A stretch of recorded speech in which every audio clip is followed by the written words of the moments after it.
वहीं से बता देते। हाँ यहाँ ठीक रहेगा। थोड़ा आप क्लोज हो जाओ, आ जाओ।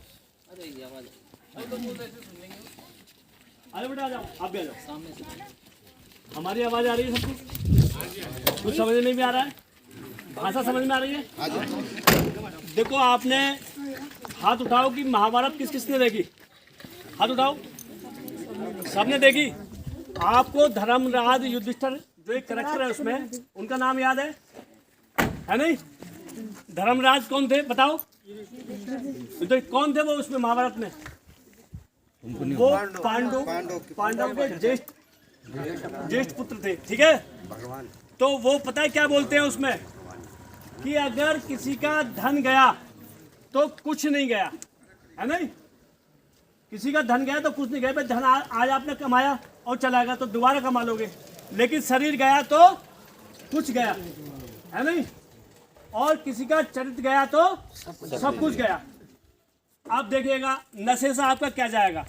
जब हम बताते हैं उसमें एक चीज और जोड़ेंगे हम, जो है जब आप दुकान पर जाओगे किसी नशे की वस्तु खरीदोगे, जैसे साहब ने बताया है भाई स्मैक खरीदोगे, आप गांजा खरीदोगे, है नहीं, भांग धतूरा कुछ खरीदोगे, तो सबसे पहले कहाँ जाएगा? आप पैसा कहाँ जाएगा?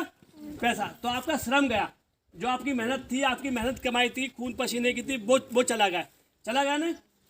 फिर आप उसको नशे की वस्तु को अपने बॉडी के अंदर लेते हो।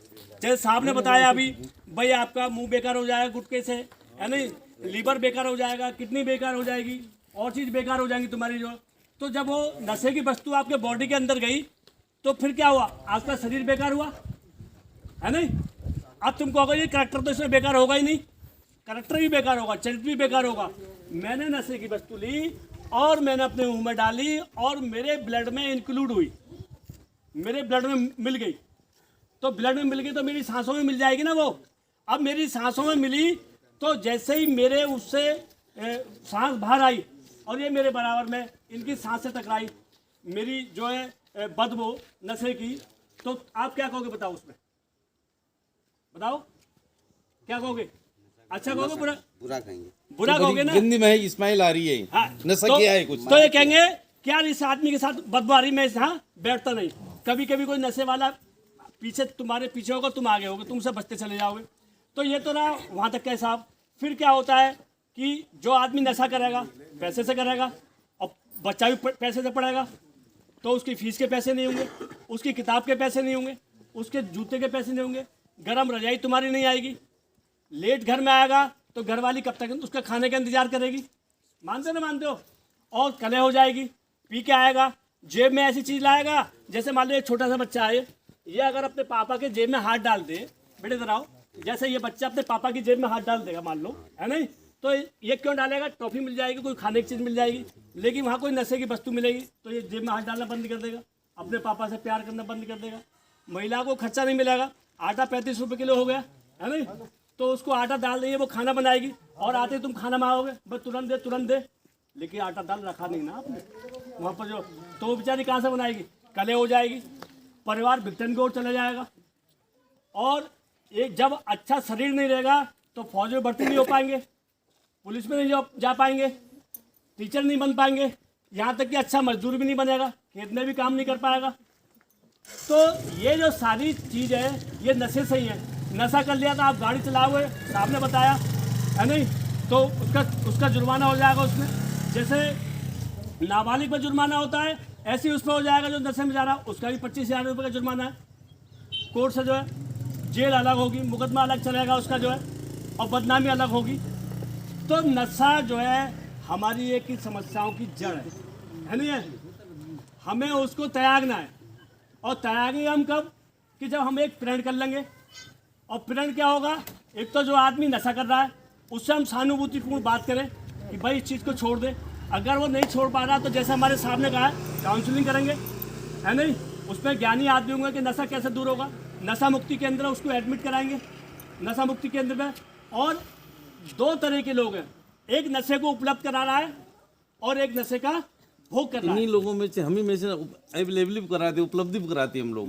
तो जो अपना परिवार बनाने के लिए दूसरे का नुकसान कर रहे हैं हम। और जो उपलब्ध करा रहा है हमें उसकी चैन को तोड़ना है।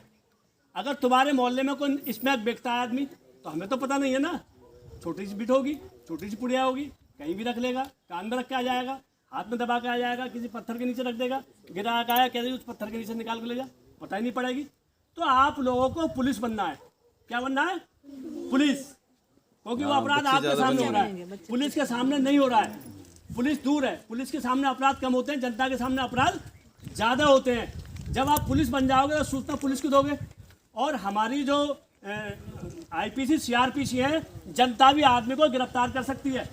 जब जनता किसी आदमी को गिरफ्तार करती है तो पुलिस को दोबारा गिरफ्तार करती है। ये कानून में अधिकार दिया है। जनता का आदमी भी किसी को अरेस्ट कर सकता है। तो तब करेगा जैसे कोई इस प्रकार का अपराध कर रहा है, तो आप उसे गिरफ्तार कर सकते हो। आप इसलिए नहीं कि भाई आप पुलिस की हेल्प कर रहे हो, पुलिस की तो हेल्प कर ही रहे हो, लेकिन आप अपने मासूमों की हेल्प कर रहे हो। महिला घर से क्यों जाएगी अपने पति को छोड़ के? कोई नौकरी कर रहा होता है, कोई अच्छा व्यवहार रखता है, बताओ एक की घरवाली चली गई छोड़ के, तो बताओ एक आध की तो मैं कह नहीं सकता। हो सकता है कि उनका कहीं कोई मामला प्रेम प्रसंग चल रहा होगा, इसमें चली गई होंगी। लेकिन तंगी में लड़कियां अपने पतियों को छोड़ रही हैं। दो माँ की दो बच्चों की माँ जो है पलायन कर रही है। एक मिनट, मैं यहीं पर आपको कोटद्वार का उदाहरण बता रहा हूँ मैं, कि जो इन्होंने बताए रहे हैं कि जो पारिवारिक जो विघटन हो रही है। मैं 2000 21 की बात बता रहा हूँ, यहाँ 22 में आए हूँ, तो 270 मामले ऐसे थे कि जो परिवार जिनकी शादी 2 साल 3 साल वगैरह हुई थी, गाड़ी आने 2-3 साल हुई थी, और उनके आपस में बिगड़ने लग गई।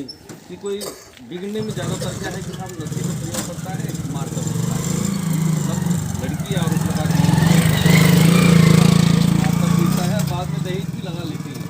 उन लोगों के पारिवारिक मैटरों के हम FIR दर्ज नहीं करते हैं, उनके एप्लीकेशन लेके अपने यहाँ रखते हैं, फिर हम काउंसलिंग करते हैं उसकी 3 बार। मतलब हमारा काम ये रहता है, मतलब गवर्नमेंट के मानना है, कानून के मानना है, जो उनकी मतलब पारिवारिक की जो लड़ाई है, झगड़े हैं, जो उनको काउंसलिंग के द्वारा सुलझा दिया जाए, उनमें केस न किया जाए। तो हमने ऐसे ज़्यादातर हमने 90 केसों में से 90 मामलों में हमने काउंसलिंग करके उनके परिवारों को बताया। 10-15 मामले ऐसे हैं जो कि FIR, लेकिन ज़्यादातर कारण क्या है उसमें? शराब पी के, मारपीट के, गहने बेच दिए। अभी 3 साल शादी की हुई, जो गहने थे लड़के ने बेच दिए। घरवाली को मारता पीटता है। कुछ कारण कि बेरोजगार है, दारू पी के मारता पीटता है, झगड़े करता है। तो आज बताओ, तो इन चीज़ों को अब जैसे छोटा बच्चा है, मान लो ये बच्चा है, ये बीड़ी पीना कहाँ सीखेगा? ये अपने पिता ही सीखेगा। जब वो दम लगाएंगे इस तरीके से, तो ऐसा लगेगा इन्हें कुछ मिल रहा है। भैया जब बीड़ी का बंडल लिया, ठीक है नहीं, तो ये उसका जो थोटा है पहले वो पी लेगा, आप ध्यान नहीं दोगे। फिर उसमें से ऐसा करके बीड़ी के बंडल को ना, एक बीड़ी उसमें निकल जाएगा, उसे पी लेगा चुपचाप जाकर। हमने जो काउंसलिंग करी तो ज़्यादातर बच्चों ने ये बताया कि मैं बीड़ी पीना अपने पिताजी से सीखा, और फिर जो नशा करना छोटा मोटा और अपने पड़ोसी से सीखा। जो स्मैक का नशा है वो बड़ा महंगा नशा है।